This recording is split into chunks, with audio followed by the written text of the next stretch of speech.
Peguei aqui certinho o trecho de Donald Trump também comentando que depois dessa fala estava chamando o Irã já de perdedor, colocando o Irã nessa situação de perdedor. Nesse tweet longo dele, nesse post no Truth Social dele, disse justamente, abre aspas, o Irã não é mais o valentão do Oriente Médio, mas sim o perdedor do Oriente Médio. Ele que disse que os iranianos querem dominar a região, que é a primeira vez em milhares de anos que a nação perde. Sempre naquele tom, é claro, de Donald Trump.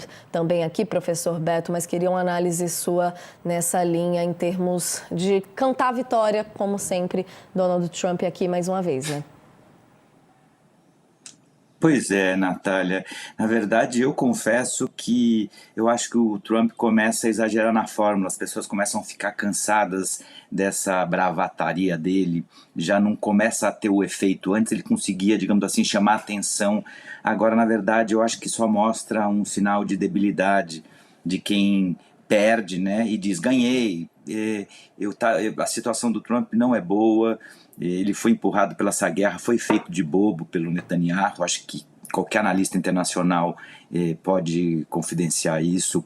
As análises de todos os especialistas internacionais mostram. O Trump foi, né, o Netanyahu deu um passa-moleque no Trump e fez ele entrar numa guerra que interessa ao Netanyahu e não interessaria aos Estados Unidos nesse momento. Um erro geopolítico tremendo. Obviamente que aí o Trump tenta tapar, e aí a qualquer fala, quer dizer, o Trump está numa guerra narrativa com o presidente do Irã. Então, se é tão pouco importante, ele fica entrando nessa guerra. O que a gente sabe é que essa semana apareceram 2 adolescentes novas no caso do Epstein, falando que foram obrigadas a ter relações sexuais com o Trump no seu momento. O que a gente sabe é que a taxa de desemprego nos Estados Unidos aumentou em quase 100 mil pessoas mais no mês de fevereiro, uma péssima notícia. O que a gente sabe é que a BlackRock, que é talvez o maior fundo de pensões do mundo, congelou pelo medo que gerado pela guerra. A gente vê a explosão do preço do petróleo, que vai gerar mais inflação nos Estados Unidos, e os títulos do Tesouro já não sendo buscado como uma alternativa segura.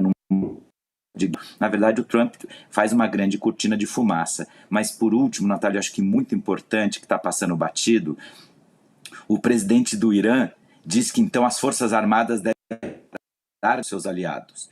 Mas eu estava lendo agora de manhã na imprensa internacional, os comandantes militares do Irã já disseram não, que eles vão sim continuar atacando as bases norte-americanas nos países da região.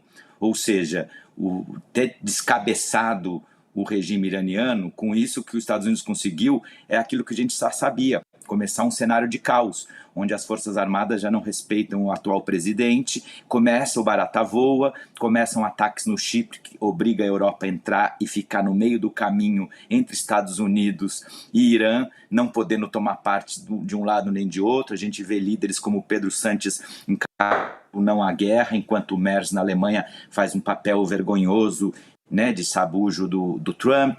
Em outro lado, o Irã também atacou o Azerbaijão, então traz o Cáucaso, que é uma zona tão delicada quanto o Oriente Médio, para a guerra.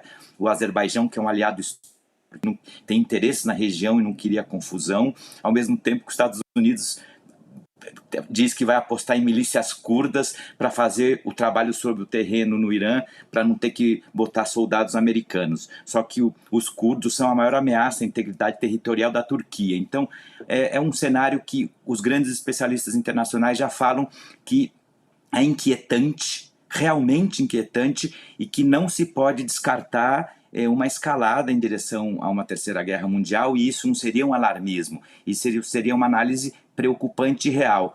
Esse é o cenário que a gente tem com, né, um narcisista patológico no ocaso da sua vida, sentado na cadeira da Casa Branca com a mão na bomba atômica e tentando esconder o seu histórico de proximidade com talvez o maior pedófilo da história norte-americana.